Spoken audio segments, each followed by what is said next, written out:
والصلاة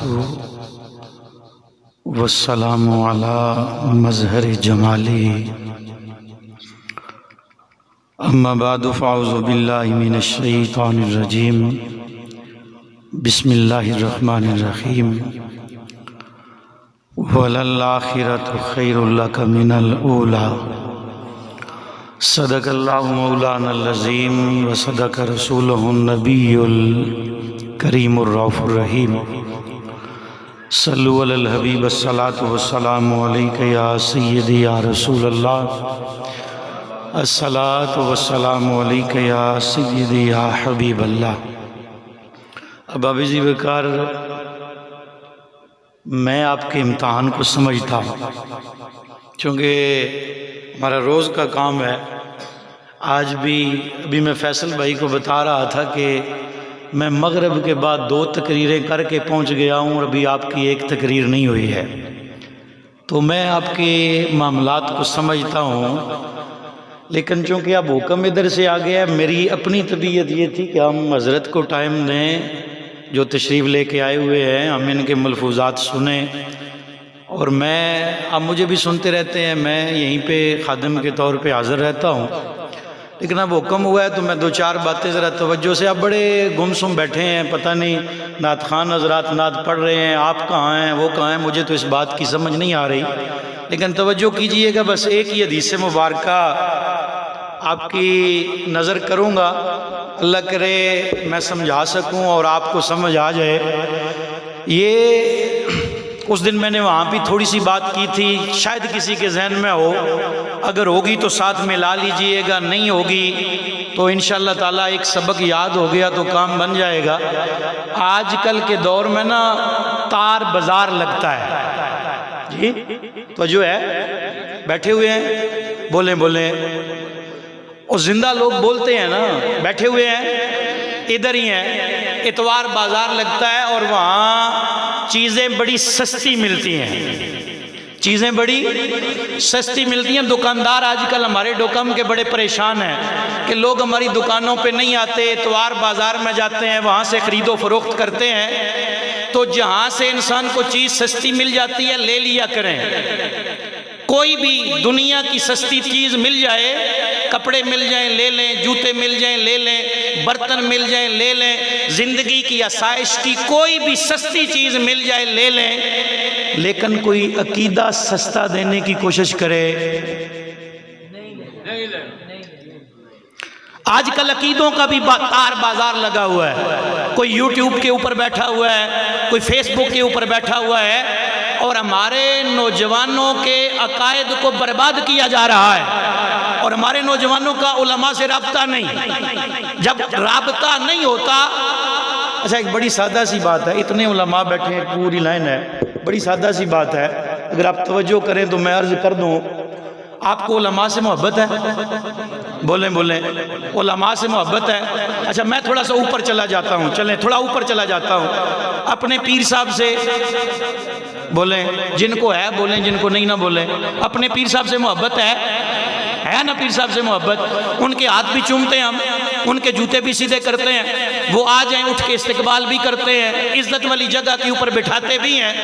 اگر آپ کے پیر صاحب آپ کے گھر میں آئے ہوں، آپ کی مسجد میں آئے ہوں، آپ کے علاقے میں آئے ہوں، آپ ان کا استقبال بھی کریں گے، آپ ان کو عزت کی جگہ پہ بٹھائیں گے بھی، نماز کا وقت ہو جائے، توجہ کیجئے گا، نماز کا وقت ہو جائے تو نماز کے وقت پہ پیر صاحب جب مصلی پہ جانے لگے تو آپ دیکھیں کہ پیر صاحب کی جو قمیض ہے اس کے اوپر کوئی گندگی لگی ہوئی ہے، کوئی خون لگا ہوا ہے، کوئی غلاظت لگی ہوئی ہے، تو وہی بندہ جو پیر صاحب کا سب سے زیادہ عقیدت مند ہے، وہ پیر صاحب کا بازو پکڑ کے کہتا ہے پیر صاحب نماز نہیں پڑھانی۔ وہ پیر صاحب کہو نماز کا ٹائم ہے بھائی، میں نہیں پڑھوں گا، کون پڑھائے گا؟ نہیں پیر صاحب سمجھا کریں، نماز نہ پڑھائیں آپ۔ بھائی کیوں نہ پڑھاؤں؟ بھائی سمجھا کریں، پیر صاحب میں بتا نہیں سکتا، آپ نے نماز نہیں پڑھانی۔ توجہ کریں گے تو ایک جملہ آپ کی زندگی بدل کے رکھ دے گا، اگر توجہ نہیں کریں گے تو بات ضائع ہو جائے گی۔ نہیں پیر صاحب آپ نے نہیں پڑھانی۔ بھائی کیوں نہیں پڑھانی؟ پیر صاحب سمجھا کریں، بھائی پیچھے ہو جا۔ پیر صاحب کو کہتا ہے نہیں بھائی آپ نے مصلی پہ نہیں جانا۔ کیوں؟ اس لیے کہ آپ کی قمیض کے اوپر گندگی لگی ہوئی ہے. جس کی قمیض گندی ہو اس کے پیچھے نماز نہیں ہوتی. اگر قمیض گندی ہو نماز نہیں ہوتی. جس کا دل ہی پلیت ہو اس کے پیچھے نماز کیسے ہوتی ہے؟ اور جب دل ہی گندا ہوگا، جب اندر ہی گندا ہوگا، پھر نماز کیسے ہوگی؟ پہلے عقیدہ ہے، عقیدت بعد میں ہے. پہلے عقیدہ ہے، عبادات بعد میں ہے. پہلے عقیدہ ہے، باقی ساری چیزیں بعد میں ہیں. یہ مسجد کا چھت اس کی بنیادوں پہ سلامت ہے. یہ مسجد کا چھت اس کے پلر کے اوپر سلامت ہے. اگر بنیاد نہ ہو تو مسجد کا چھت قائم رہ سکتا؟ نماز فائدہ دیتی ہے، روزہ فائدہ دیتا ہے، حج فائدہ دیتا ہے، زکوٰۃ فائدہ دیتی ہے، لیکن کسے؟ جس کے دل میں ایمان ہو. جس کے دل میں کیا ہو؟ کافر نماز پڑھے قبول ہے؟ بولے نا. اور اتنا مسئلہ تو آپ بھی جانتے ہیں، اتنے مفتی تو آپ بھی ہیں. کافر نماز پڑھے قبول ہے؟ کافر روزہ رکھے قبول ہے؟ کافر زکوٰۃ دے قبول ہے؟ کافر کہے مجھے اجازت دے میں حج کرنا چاہتا ہوں قبول ہے؟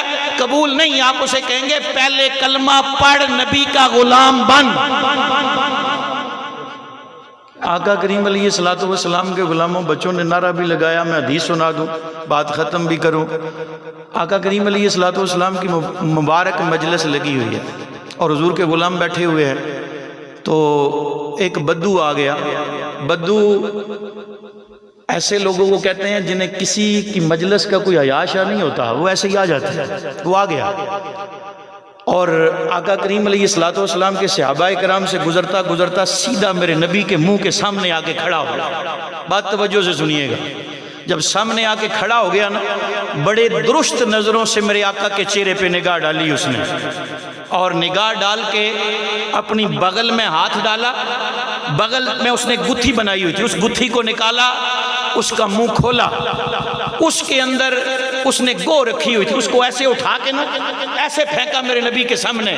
کہتا ہے تم یہ کہتے ہو، نقل کفر نہ باشد، اللہ بے ادبی سے بچائے، تم یہ کہتے ہو کہ تم اللہ کے نبی ہو، میں اس وقت تک کلمہ نہیں پڑھوں گا جب تک یہ گو کلمہ نہیں پڑھے. آج بڑے پڑھے لکھے لوگ کہتے ہیں کہ اردو سیکھنے کے لیے حضور ہندوستان تشریف لے کے آئے تھے. اللہ سمجھ عطا فرمائے. وہ ان بولیاں نو بلا جاندہ ہے، وہ پتھراں تو کلمہ پڑھا جاندہ ہے. میرے نبی کی شان ہی ہے. حضور نے بس انہوں نے کہا جی بس. حضور نے سائیڈ پہ ہو جاؤ. وہ سائیڈ پہ ہو گیا. آقا کریم علیہ السلام کے غلاموں، میرے نبی صلی اللہ علیہ وآلہ وسلم نے اس گو کو مخاطب کیا. آقا کریم علیہ السلام نے فرمایا یا دبو. اس نے کہا لبیک یا رسول اللہ. حدیث کے لفظ ہیں، توجہ کرنی ہے. انہوں نے کہا یا دبو. اس نے کہا لبیک یا رسول اللہ صلی اللہ علیہ وآلہ وسلم. میرے نبی نے فرمایا من ربک، اور تیرا رب کون ہے؟ جو کہتے ہیں مجھ میں اور نبی میں فرق کوئی نہیں. کبھی کسی پرندے سے بات کر کے دکھائیں نا، کبھی کسی جانور کو مخاطب کر کے بتائیں نا، کبھی کسی درندے سے کسی پرندے سے بات کر کے بتائیں نا، فرق جو کوئی نہیں. بھی نبی کھاتے تھے تو ہم بھی کھاتے ہیں، نبی سوتے تھے تو ہم بھی سوتے ہیں، نبی پیتے تھے تو ہم بھی پیتے ہیں. سونے جاگنے اٹھنے بیٹھنے سے نبی کا پتہ نہیں چلتا. نبی وہ ہوتا ہے جس کی انگلی اٹھتی ہے تو چاند کا کلیجہ چر جاتا ہے. نبی وہ ہوتا ہے جو اشارہ کرے تو ڈوبا ہوا سورج پلٹ کے واپس آ جاتا ہے. حضور نے من ربک، تیرا رب کون ہے؟ اس نے کہا میرا رب وہ ہے جس کی سلطنت اس دنیا کے اندر ہے، جس کا عرش آسمانوں کے اندر ہے، وہ کل کائنات کا بادشاہ بھی ہے، سب کو پیدا کرنے والا بھی ہے. اچھا وہ عربی گو کو دیکھتا ہے، یہ عربی بول رہی ہے یہ. اچھا جب ہمیں علماء کرام کہتے ہیں نا کہ ہم قبر میں جائیں گے تو سوال ہوگا من ربوں کا، تو یہ پریشان ہو جاتے ہیں. مولوی تو عربی بولیں گے، ہم کیا کریں گے؟ اور مولویوں نے تو عربی سیکھی ہوئی ہے تو یہ تو عربی میں جواب دے دیں گے تو ہمیں تو سمجھ نہیں آئے گی. اور پریشان نہ ہو، اللہ نے نبی کی لینگویج کے اندر بھی اتنی برکت رکھی ہے کہ ہر بندہ مرنے کے بعد عربی ہی بولے گا. یہ بھی میرے نبی کی شان ہے، یہ بھی میرے نبی کا مرتبہ ہے. وہ عربی دیکھ رہا ہے، اس کو بڑی عجیب بات ہے، یہ عربی بول رہی ہے.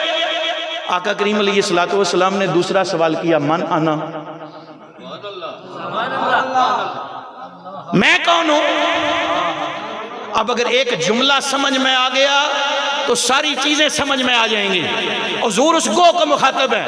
حضور فرماتے ہیں یا دبو مننا، میں کون ہوں؟ آگے سے وہ گو فصیح عربی میں سے، ابا کی جماعت گواہ ہے، فصیح عربی میں جواب دیتی ہے انتا رسول رب العالمین و انتا سید المرسلین و انتا خاتم النبیین. تاجدار ختم نبوت، زندہ باد، زندہ تاجدار ختم نبوت، زندہ باد، زندہ باد. اور جانور بھی جانتے ہیں میرے نبی کے بعد کوئی نبی نہیں، ذلی مثلی بروزی. اس طرح میں جانا نہیں چاہتا، وقت نہیں ہے. اس نے کہا آپ کل کائنات کے پالنے والے رب کے رسول ہیں. انہوں نے کہا انت سید المرسلین. اچھا وہ یہ بھی جانتی ہے سب رسولوں کے سردار ہیں. اعلیٰ حضرت نے ویسے نہیں کہا سب سے اولا والا. اور یہ آج کل تو بکنے والا سلسلہ ہے نا، وہ بریلی کا مدرسہ اور وہ ٹوٹی ہوئی رکابیاں، اور لوگوں نے کہا یہ ریاست نان پارا ہے، جناب مہربانی کریں ایک قصیدہ لکھیں. آج قصیدے لکھنے والے بھی بڑے ہیں، قصیدے پڑھنے والے بھی بڑے ہیں، لیکن غیرت سے بات کرنا بڑا مشکل ہے. جناب ایک قصیدہ لکھ دیں ریاست کے سربراہ کے نام، اس کا ہوگا کیا؟ وہ پیسے دے گا، بچوں کی زندگی سنور جائے گی. قربان جاؤں اعلیٰ حضرت عظیم البرکت امام الشاہ احمد رضا خان بریلوی رحمت اللہ تعالیٰ علیہ پر آپ نے فرمایا کروں مدح اہل دب الرضا، کروں مدح اہل دب الرضا، پڑے اس بلا میں میری بلا، میں گدا ہوں اپنے کریم کا، میں گدا ہوں اپنے کریم کا، میرا دین پارا نا. تاجدار ختم نبوت، زندہ باد، زندہ باد. عشق و محبت، عشق و محبت، اعلیٰ حضرت، اعلیٰ حضرت، عشق و محبت، عشق و محبت. اعلیٰ حضرت، اعلیٰ حضرت. تو آپ نے فرمایا سب سے اولا والا ہمارا نبی، سب سے بالا والا ہمارا نبی. کرنوں بدلی، خیر القرون کرنی ثم الذین یلونہم ثم الذین یلونہم، خیر القرون کرنی. کرنوں بدلی رسولوں کی ہوتی رہی، پر نہ بدلے نہ بدلا، پر نہ بدلے نہ بدلا. اچھا اعلیٰ حضرت نے ترتیب بھی بنائی ہے، کمال کر کے رکھ دی ہے. خلق سے اولیاء، تو جو ہے خلق سے اولیاء، اولیاء سے رسل، اور رسولوں سے اعلیٰ. خلق سے اولیاء، اولیاء سے رسل، اور رسولوں سے اعلیٰ ہمارا نبی. تو انہوں نے کہا انت سید المرسلین، آپ رسولوں کے سردار ہیں. اور ساتھ ہی یہ کہتی ہے انت خاتم النبیین، آپ اللہ کے آخری نبی بھی ہیں، آپ اللہ کے. اچھا اب وہ جو کھڑا تھا نا وہ کہتا ہے جی آپ مہربانی کریں مجھے کلمہ پڑھائیں. اچھا کلمہ کوئی بھی پڑھا دے کلمہ ہی ہے. کلمہ مولوی صاحب بھی پڑھا دیں تو کلمہ ہی ہے، پیر صاحب بھی پڑھا دیں تو کلمہ. وہ بولے نا کوئی بھی پڑھا دے کلمہ کلمہ ہی ہے، لیکن اگر کلمے والا کرم فرمائے تو بات ذرا اور ہو جاتی ہے نا. اگر کلمے والا کرم فرما دے. وہ جنگ کا ماحول ہے، ایک صحابی میرے نبی کے دائیں طرف کھڑا ہے، ادھر سے ایک کافر آتا ہے، اونٹنی میرے نبی کے قریب کرتا ہے، کہتا ہے اے محمد صلی اللہ علیہ وآلہ وسلم کلمہ پڑھوں کیا دو گے؟ کاش یہ بات مسلمانوں کو سمجھ آ جائے، کاش یہ بات کلمہ پڑھنے والوں کو سمجھ آ جائے. کافر ہو کے کہتا ہے کلمہ پڑھوں کیا دو گے؟ گویا اسے پتا ہے جو دینا چاہیں، جو دینا چاہیں دے سکتے ہیں. اچھا میرے نبی نے وحی کا انتظار نہیں کیا کہ اچھا ٹھہر جا ذرا جبریل امین آئیں گے تو میں بتاتا ہوں کہ میں تمہیں کیا دوں گا. نہیں، حضور نے فرمایا کلمہ پڑھ جنت دوں گا، کلمہ پڑھ جنت دوں گا. اور آقا کریم علیہ السلام کے علماء بات آگے کہیں لمبی ہو جائے گی، میں جانا نہیں چاہتا اس طرف. حضور نے اسے کلمہ پڑھایا. کلمہ جب پڑھ چکا میرے نبی نے فرمایا سورہ اخلاص پڑھ. حضور نے آگے آگے سورہ اخلاص پڑھی، اس نے پیچھے پیچھے پڑھی. سورہ اخلاص مکمل ہو گئی. میرے نبی نے فرمایا اتنی سورت پڑھے گا اللہ 10 سپاروں کا ثواب عطا فرمائے گا. آگے سے پتہ ہے کیا کہتا ہے؟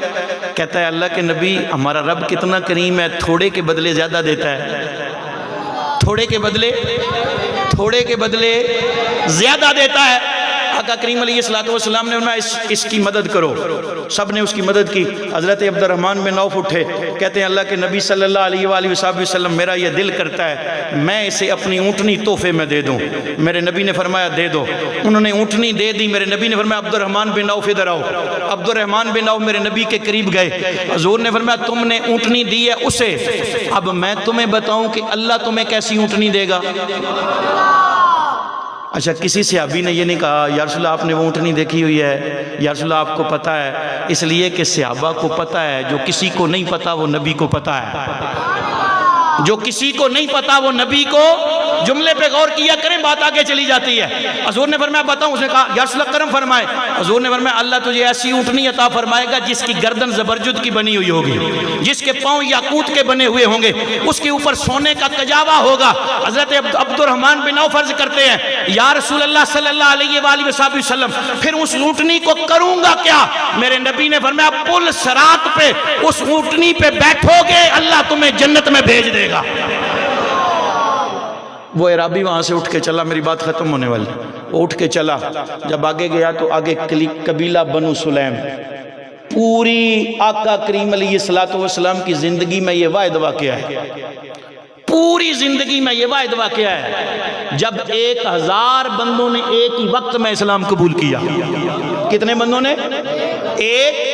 اچھا, وہ گیا تو آگے پورا قبیلہ آ رہا ہے. تو انہوں نے پوچھا کدھر جا رہے ہو؟ انہوں نے کہا وہ اس نبی سے بڑے تنگ ہیں تو ان سے جان چھڑانے کے لیے آ رہے ہیں. اس نے کہا کس نبی؟ جس کے نبی کا کلمہ میں نے پڑھا ہے. تم نے بھی کلمہ پڑھ لیا ہے؟ ہاں میں مسلمان ہو گیا ہوں. کیوں پڑھا ہے کلمہ؟ اس نے جب سارا واقعہ بتایا نا کہ میں گو لے کے گیا تھا یہ ہوا, تو قبیلہ بنو سلیم والوں نے کہا دیر نہ کر ہمیں بھی اس نبی کی بارگاہ میں لے چل. اور حدیث مبارکہ کے لفظ ہیں قبیلہ بنو سلیم کے لوگ آئے, میرے نبی سواری کے اوپر سوار ہے, جس کا ہاتھ میرے نبی کے قدموں تک پہنچا اس نے اپنے منہ میرے نبی کے قدموں پہ رکھا. جسے میرے نبی کی قمیض میسر آئی اس نے قمیض کو بوسہ دیا, جسے دامن ملا اس نے دامن کو بوسہ دیا, جسے نبی کے ہاتھ ملے انہوں نے ہاتھوں کو بوسہ دیا. اور 1000 کے 1000 بندے نے پڑھا لا الہ الا اللہ محمد الرسول اللہ صلی اللہ علیہ وآلہ وسلم. حضور کی شانیں تو براء الورا ہیں. نہ وہ کسی نے کہا تھا زندگیاں ختم ہوئیں اور قلم ٹوٹ گئے, لیکن تیرے اوصاف کا ایک باب بھی پورا. یہ حکم تھا میں نے تعمیل کر دی, ورنہ میں تو میرا دل تھا کہ علامہ صاحب گفتگو کریں, وقت اتنا زیادہ ہو گیا ہے. حدیث مبارکہ ایک پیغام کے طور پہ سن لیں, گفتگو ختم. آقا کریم علیہ السلام نے فرمایا ان اللہ لا ينظر الى صورکم ولا الى ثيابکم ولکن اللہ ينظر الى قلوبکم. اللہ تمہاری شکلیں نہیں دیکھتا, اللہ تمہارے کپڑے نہیں دیکھتا, رب دیکھتا ہے تو تمہارے دل کو دیکھتا ہے. کوشش کریں دلوں کے قبلے درست ہو جائیں, دل طیب ہو جائیں, دل طاہر ہو جائیں, دل صاف اور مصفہ ہو جائیں. جب دل صاف ہوگا انوار الہی کی تجلی پڑے گی تو اس دل سے وہ روشنی نکلے گی جو کسی کے اوپر بھی پڑے گی تو اس کے بھی ذہن اور اس کے بھی دل کو منور اور روشن فرما دے گی. صدائیں درودوں کی آتی رہیں گی جنہیں سن کے دل شاد ہوتا رہے گا. خدا اہل سنت کو آباد رکھے. آقا کا میلاد, آقا کا میلاد. ماشاءاللہ. تشریف لاتے ہیں حضرت علامہ مولانا محمد نیاز احمد نیازی صاحب دامت برکاتہ.